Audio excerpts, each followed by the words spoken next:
Ils ont la vingtaine. L'un travaille, l'autre est encore étudiant. Ils ne se connaissent pas mais s'affrontent par parties interposées, à coups d'affiches, de tracts et de slogans. Engagés, encartés, militants actifs au sein de leur parti, à quelques jours du second tour, nous les avons suivis pendant une journée. Pour Pierre-Henri, la journée commence tôt. En plus de préparer une licence en commerce international, il consacre la majeure partie de son temps à Emmanuel Macron. Il faut mener les deux fronts. Du côté, tout simplement déjà son avenir un petit peu personnel pour bien réussir ses études, et puis aussi essayer d'agir pour l'avenir de la France, en essayant de travailler pour la campagne présidentielle. Au programme aujourd'hui, tractage.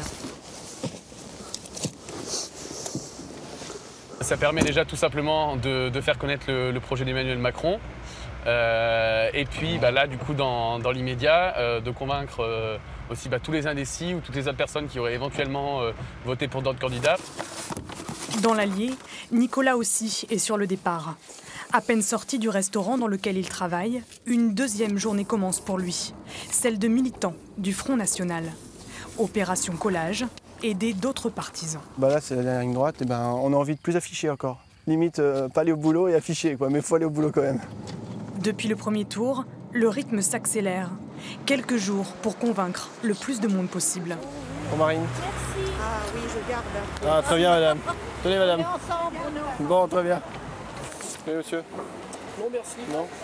Moi, je pense que les gens connaissent pas assez le programme, c'est pour ça. Donc c'est pour ça qu'on fait un peu de tractage et puis leur faire découvrir qui est Marine, en fait, et qui est le Front National. Salut. Ça va? Ça va et toi? Ouais, ça va. Ça va, À Clermont-Ferrand, nous retrouvons Pierre-Henri et d'autres militants qui se mouillent littéralement pour leur candidat. On est toujours motivés, malgré cette petite pluie. Voilà. Peu importe le temps donc, les arguments s'entendent, même sous la pluie. Vous l'avez déjà? Vous êtes déjà marcheuse? Bonne journée. Super, super. Bon écoutez, marchez bien au 7 mai en tout cas, pour la victoire. Pierre-Henri est derrière Emmanuel Macron depuis le début de sa campagne, séduit par le personnage et ses idées.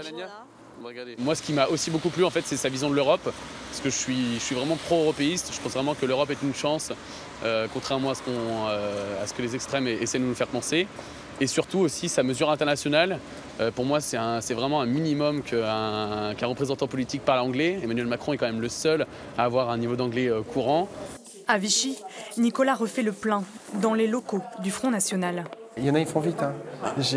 J'en ai affiché en début de semaine, du style mardi. La semaine dernière, mardi. Mercredi, c'était déjà arraché. L'occasion aussi de rencontrer d'autres militants, souvent bien plus âgés. Je trouve que c'est bien d'avoir plusieurs âges dans la fédération. Comme ça, on peut discuter de plusieurs choses à la fois avec des gens qui sont plus âgés que moi. Donc c'est agréable. Mais est-ce que vous ne regrettez pas quand même qu'il n'y ait pas plus de jeunes? Je pense qu'il y a autant de jeunes et qu'il y a beaucoup de jeunes, mais qui ne se mobilisent pas assez, c'est tout. Mais je pense qu'ils sont là aussi, quoi. Il a décidé de s'encarter il y a tout juste un an, convaincu par les arguments de Marine Le Pen, notamment ceux sur la sécurité. La fermeture des frontières, ça ferait du bien à notre pays, quoi.